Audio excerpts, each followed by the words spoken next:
नमस्कार, मैं अर्पित आप सभी का स्वागत करता हूं आपके इस पसंदीदा प्रोग्राम गुड लक टिप्स में। दोस्तों, हमारी हमेशा कोशिश रहती है आपको नई जानकारी देने की और हर रोज लेकर आते हैं हम आपकी समस्या के समाधान। आज फिर कुछ नई जानकारी के साथ रहेंगे हम आप सभी के साथ आपके इस खास प्रोग्राम गुड लक टिप्स में।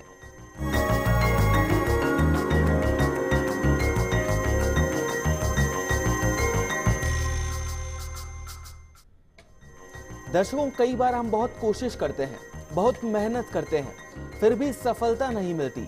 घर में परेशानियां रहती है, परिवार में कोई ना कोई बीमार रहता है, पति पत्नी में लड़ाई झगड़े बने रहते हैं।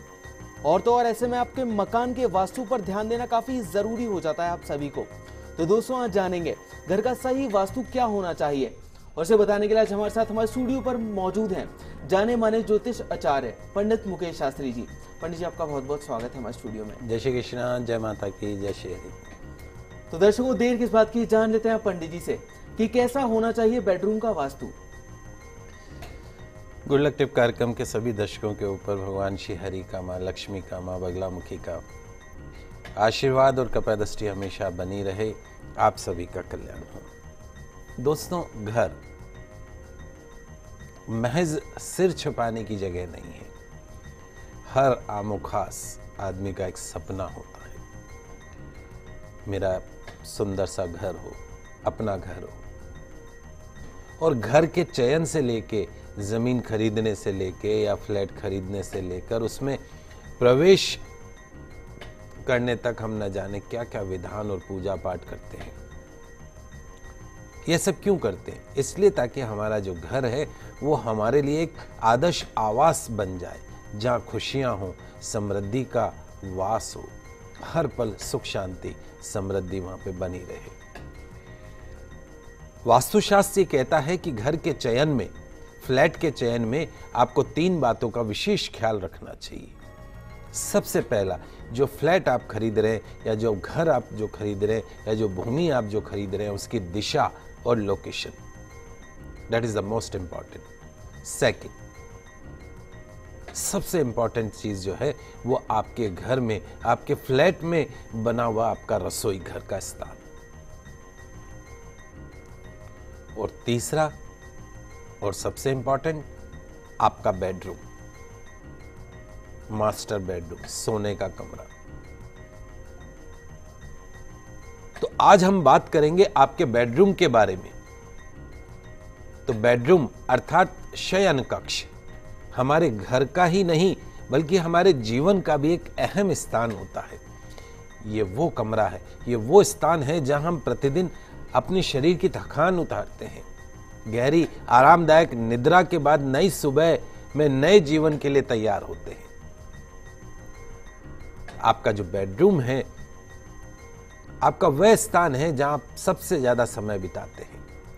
पूरे दिन काम करने के पश्चात यह स्थान आपके शरीर और दिमाग को आराम देता है, शांति प्रदान करता है। तो क्या आपको लगता है कि आपके बेडरूम में हमेशा एक नेगेटिविटी बनी रहती है? क्या आपको लगता है कि आपके बेडरूम में जाते ही पति पत्नी में तू मैं शुरू हो जाती है?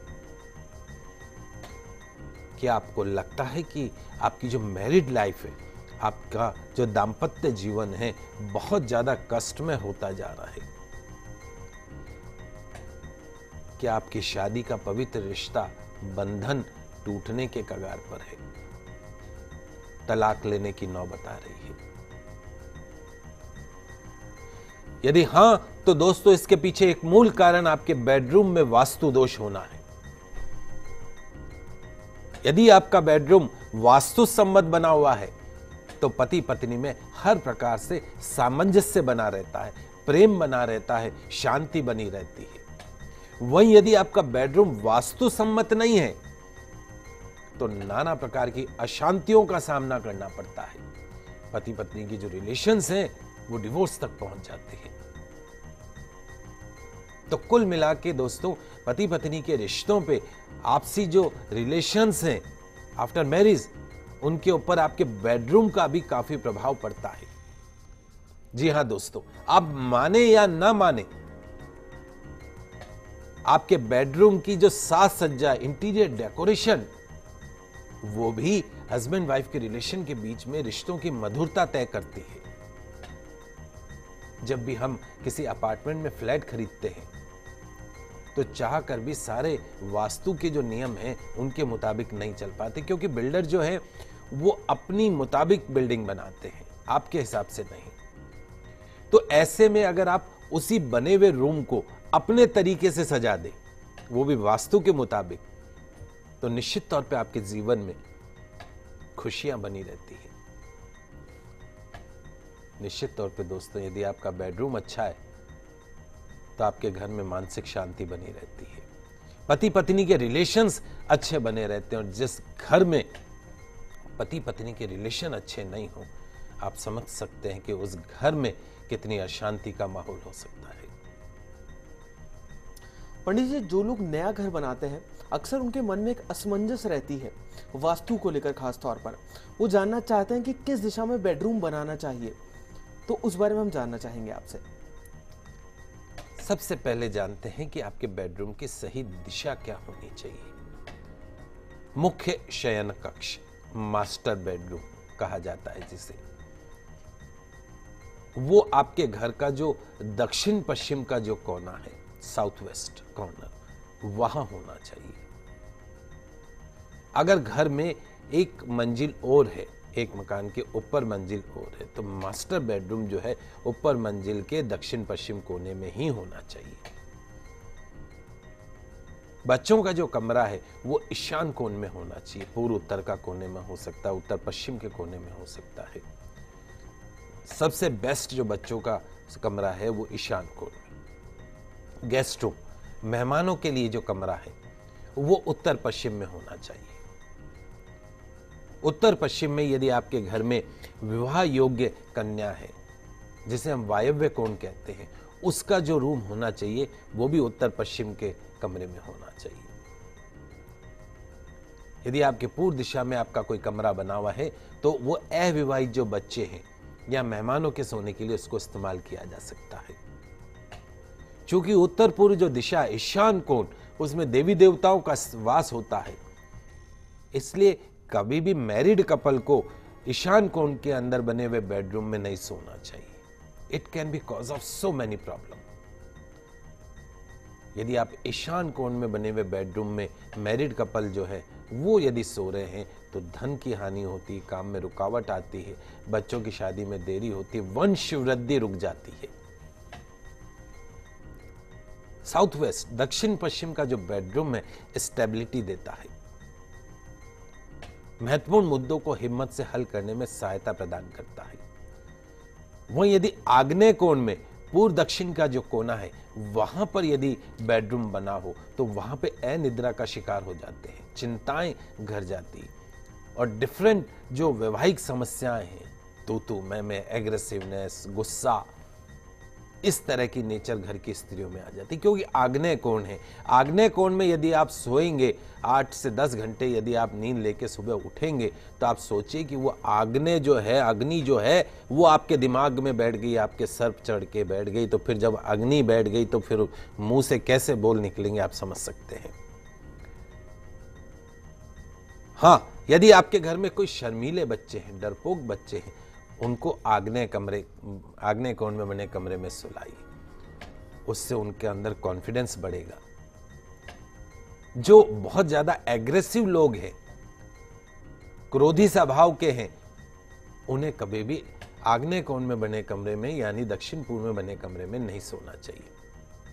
वहीं उत्तर पश्चिम दिशा में जो कमरा बना होता है, देखिए उत्तर पश्चिम जो दिशा है वो वायु से प्रभावित है, वायु के द्वारा शासित है, शनि की दिशा है, वायु के आवागमन से संबंधित है।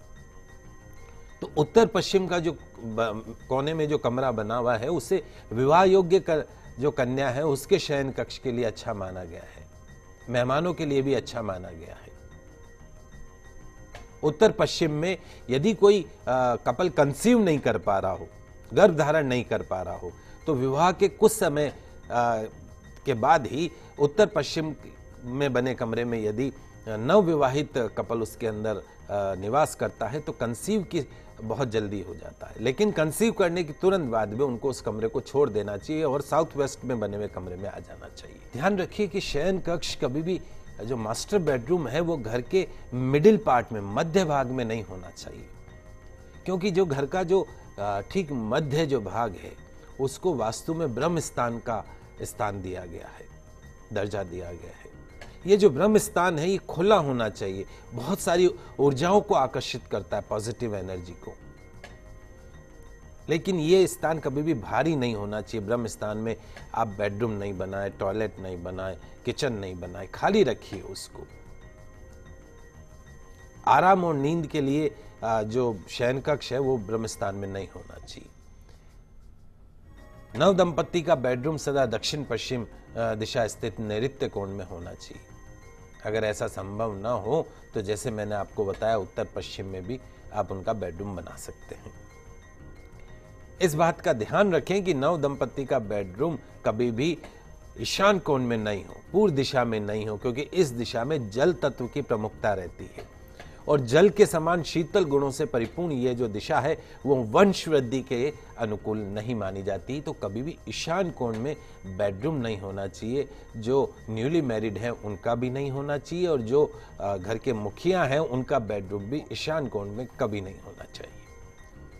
तो दोस्तों, अगर आपका वैवाहिक जीवन सही नहीं चल रहा, लड़ाई झगड़ा बना रहता है, तो आइए बेडरूम के बारे में कुछ सरल से टिप्स जान लेते हैं पंडित जी से। आइए मैं आपको बहुत सी जनरल बातें बता देता हूं आपके बेडरूम के बारे में। नोट करते जाइएगा, क्योंकि आज मैं आपको बहुत अच्छी जानकारी देने का प्रयास करता हूं। कागज कलम पेन लेके बैठ जाइए और लिखते जाइएगा। ये एक जनरल समस्या है, लगभग सब घरों में देखी जाती है। तो कहीं ना कहीं इसका जो रिलेशन है वो वास्तु से भी है, इसलिए जो हमारी जो महिलाएं दर्शक हैं वो विशेष रूप से इसको सुनिएगा। देखिए, एक तो बेडरूम जो है वो 2 दिशाओं में खुला हुआ हो तो अति उत्तम माना जाता है। मुख्य जो द्वार है, कमरे का जो द्वार हो वो नॉर्थ ईस्ट में हो तो उससे बहुत ही शुभ माना जाता है। आपका जो बेडरूम है उसका जो साउथ वेस्ट है उसके कोने में कोई विंडो नहीं होनी चाहिए, खिड़की नहीं होनी चाहिए। मास्टर बेडरूम के साउथ वेस्ट में, यानी साउथ वेस्ट कौन सा हुआ, दक्षिण पश्चिम का जो कोना है वहां पर आप तिजोरी रख दीजिए। और ध्यान रखिए, कभी भी कोई तिजोरी रखे तो उसे लकड़ी के पाए पर रखिए, उस इस तरीके से रखिए कि तिजोरी, यानी आपका सपोज कमरा है, उसका जो साउथ वेस्ट कॉर्नर है, दक्षिण पश्चिम का कोना है, वहां पे आपने तिजोरी रखी तो तिजोरी 2 ही तरीके से वहां पे आएगी। या तो उसका तिजोरी का जो पल्ला है, दरवाजा है, वो जब खुलेगा या तो वो पूर्व में खुलेगा या उत्तर में खुलेगा। तो उत्तर में यदि खुलता है तो चूंकि माँ लक्ष्मी, भगवान गणेश, कुबेर की दिशा है तो वो सबसे अच्छी मानी जाती है। बेड जो है वो साउथ साइड की, दक्षिण दीवार की तरफ लगा हुआ होना चाहिए। सोते समय जैसे बेड का ज्यादातर जो हिस्सा है वो साउथ वेस्ट की तरफ होना चाहिए और सोते समय सिर जो है वो साउथ में यानी दक्षिण में रहे और जो पांव है वो नॉर्थ में यानी उत्तर में रहने चाहिए। बेडरूम की सीलिंग में यदि कोई बीम आ रही हो तो उसको आप एक समान सीलिंग बना लेनी चाहिए जो देखने में आंखों को सुंदर सी लगे। बेडरूम में बहुत ज्यादा फर्नीचर नहीं भरना चाहिए, हल्का फर्नीचर रखिए, कम स्थान घेरे, ज्यादा खाली रहे, ऐसा फर्नीचर वहां पे रखिए। और ध्यान रखिए, कभी भी फर्नीचरों में गोलाई का आकार काम में नहीं लेना चाहिए। घर में डाइनिंग टेबल भी गोलाई नहीं होनी चाहिए, फर्नीचर भी गोलाई का नहीं होना चाहिए। आपके बिस्तर के ठीक सामने ड्रेसिंग टेबल नहीं हो, टीवी नहीं हो। कहते हैं वास्तुशास्त्र में कहा गया है कि ड्रेसिंग टेबल यदि आपके बेडरूम में है, ग्लास उसमें लगा हुआ है, तो उस बेडरूम में किसी तीसरे आदमी की उपस्थिति का आभास होता है। पॉजिटिव एनर्जी जो है वो खत्म होती है, नींद में विघ्न आती है, बाधाएं आती हैं। एक बात और ध्यान रखिए कि आपकी जो बेडरूम की जो दीवारें हैं, बाहरी जो दीवारें हैं, उन पर टूट फूट नहीं होनी चाहिए, दरारें नहीं होनी चाहिए। इससे घर में परेशानियां आती हैं। एक जनरल आदत है, ऑफिस से आए सीधा बेडरूम में घुस गए, अपना बैग और फाइलें सब शयन कक्ष में रख दी। ध्यान रखिए कि आपके जो बेडरूम का जो एटमॉस्फेयर है यदि आप उसको ऑफिस की तरह वहाँ पे फाइलें, बैग सब रख देंगे तो वैसे जैसे ऑफिस में आपके तनावपूर्ण माहौल बना रहता है, वैसे ही आपके बेडरूम में भी फिर उसी तरह का स्ट्रेसफुल एटमॉस्फेयर बन जाता है। तो कभी भी अपने बेडरूम को ऑफिस मत बनाइए, इस बात का विशेष रूप से ध्यान रखिए। चलिए दोस्तों, भी वक्त हो चला एक छोटे से ब्रेक का, पर आप कहीं मत जाइएगा, जल्द वापस लौटते हैं गुड लक टिप्स में।